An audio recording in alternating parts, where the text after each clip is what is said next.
Allora, siamo qua a una visita diciamo un po' diversa dal solito, siamo su un posto, diciamo, il Tribunale di Chioggia, la cittadella della giustizia, che forse purtroppo da un certo punto di vista potrebbe anche dare qualche percezione non positiva. Il Tribunale, uno pensa sempre a cose magari non belle, ma dall'altra la giustizia è una cosa che serve alla società, serve a tutti e serve alla nostra città. Questa cittadella della giustizia è bellissima, tu mi hai permesso di girare, di vedere, ho fatto le foto, ho visto degli ambienti,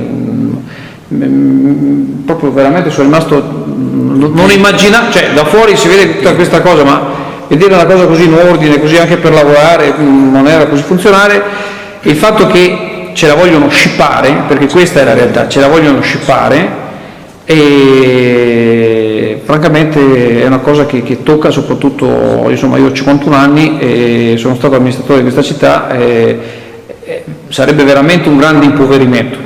Purtroppo è questo il fatto.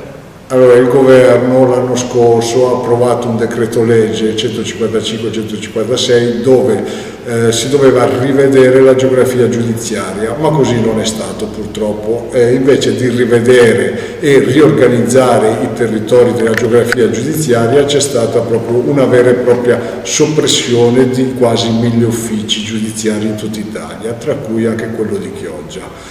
Allo stato attuale stiamo lottando sia come forze politiche che amministrazione comunale e ordine della Camera Avvocati di Chioggia e il comitato di cui io faccio parte, sono il presidente, stiamo lottando appunto per cercare di evitare questa chiusura.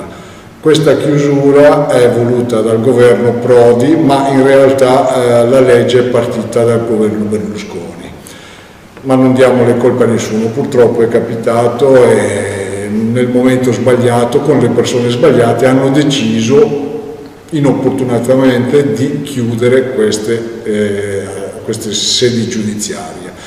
Al momento cosa stiamo facendo noi come comitato per riuscire perlomeno a dare una parvenza, non più che una parvenza, proprio una decisa posizione per salvaguardare questo tribunale? Al momento abbiamo instaurato un rapporto con il comune di Chioggia, di Cone di Cavarzare, in modo che possiamo intervenire per poter riuscire giuridicamente e anche politicamente, logicamente, per poter riuscire a perlomeno resistere per i prossimi 5 anni. Questo nella legge c'è un articolo 8 dove ci dà la possibilità di rimanere qua per altri 5 anni e proprio oggi il sindaco di Chioggia ci ha firmato un'ordinanza dove in pratica si impegna per via gerarchica a fare questo. E in più noi abbiamo fatto fare anche una delega sempre dal sindaco del comune di Chioggia per intervenire ad adiuvandum in un ricorso al TAR del Lazio. Queste sono le vie, una via legale e una via giudiziaria. Poi dopo ci sarebbe anche l'intervento politico, ma al momento è tutto in stallo.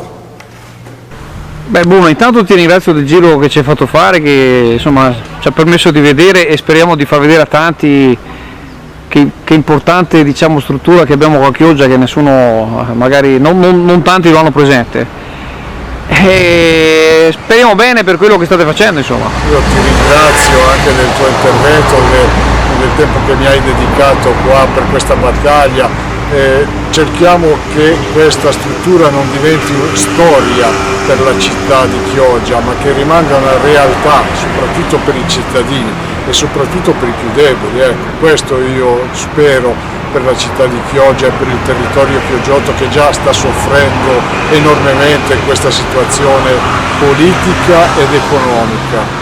Io vi ringrazio e vi terremo informati per i prossimi eventi che seguiranno. Grazie molte, ciao. Grazie, ciao. Ciao.